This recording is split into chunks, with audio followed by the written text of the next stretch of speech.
The Indian economy is booming. This year, the country's GDP is expected to grow between 6 and 7%. India is the world's fastest growing major economy. We see India growing from about $3.5 trillion in 2023 to about $7 trillion by the end of the decade. Although the US and China still dwarf the nation in terms of total gross domestic product, powered by a population of 1.4 billion, India could become the leader in global economic growth. Many of the world's investment banks have keyed in on India as a real prime investment destination right now. Morgan Stanley, Goldman Sachs, Barclays. With so much investment coming in, companies around the world may soon need to have an India strategy. But what will it take for the country to get ahead? For now, China still holds the crown as the main driver for global economic growth. Its economic opening in the late 70s only accelerated after 2001, when it joined the World Trade Organization. It was the country that attracted foreign investment. It was the driver of financial markets and global capital markets. Every company around the world needed a strategy to deal with China. India didn't start to liberalize its economy till the 90s, and it's been a slow climb since. But with current levels at about 7%, growing just a bit faster is all it needs to surpass China. India's per capita income has grown sevenfold from the early 90s to now. There has been significant progress also in the financial markets.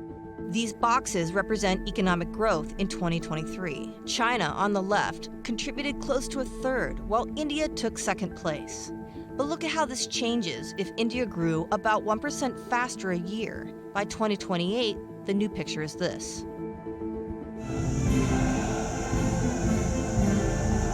Geopolitics and China's own internal struggles are tipping this trend in India's favor. What you're seeing recently is investors around the world, as they sort of shift out of China, are actually putting a lot of new funds into India. Nowhere is this more evident than at the Samsung Noida factory on the outskirts of New Delhi. This area was farmland a decade ago. Now it's the world's largest mobile phone factory, producing 120 million handsets a year. Samsung opened the plant in 2018 when business in China was becoming increasingly difficult. It isn't alone. As the Chinese economy stumbles, businesses from Apple to Boeing are looking elsewhere, and at India in particular. An engine of growth and a democracy that delivers. India was growing fast enough to take the lead as recently as 2021, and the government says it can do it again. But first, it must overcome some major hurdles in these key areas: manufacturing, urbanization, workforce, and infrastructure. Let's start with manufacturing. For decades, China has been the world's dominant force in manufacturing. China's the assembly line to the world.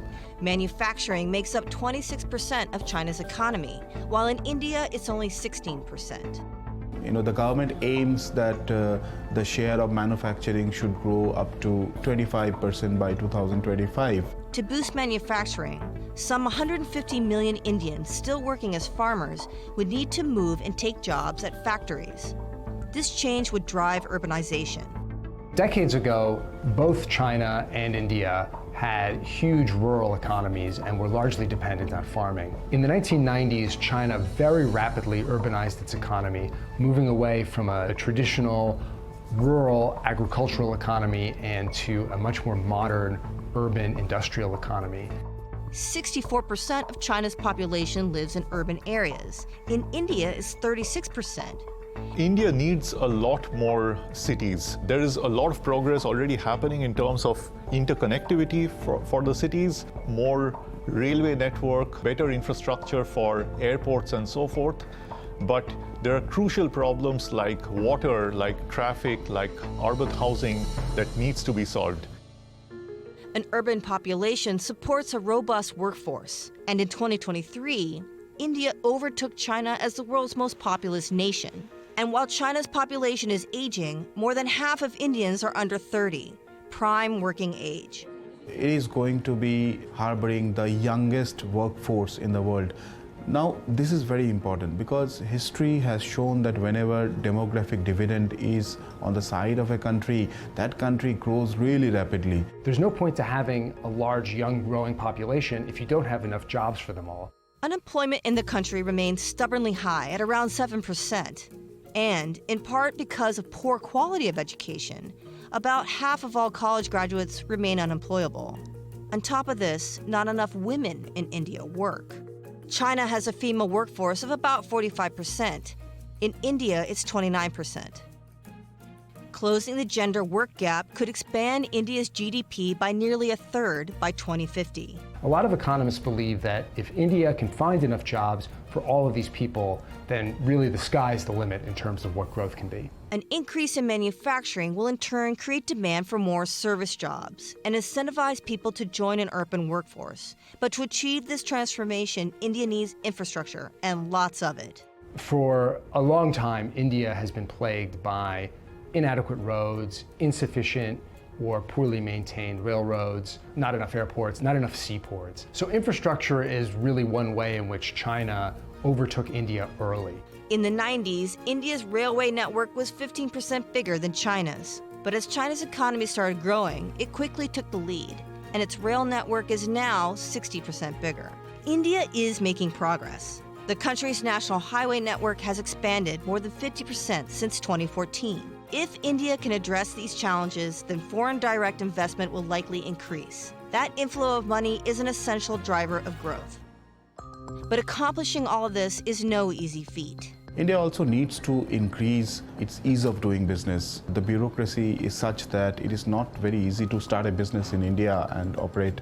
Even though the Modi government is behind on some of its goals, many in India remain optimistic that it can overtake China as the world's biggest driver of growth. So one thing really working in India's favor more and more recently is simply that it's not China. The administration of Narendra Modi recognizes that the US and other countries in the West are looking for a partner in the region that's not China to sort of partner at a time when China is growing more assertive in the region and more closed off to foreign companies and foreign investors.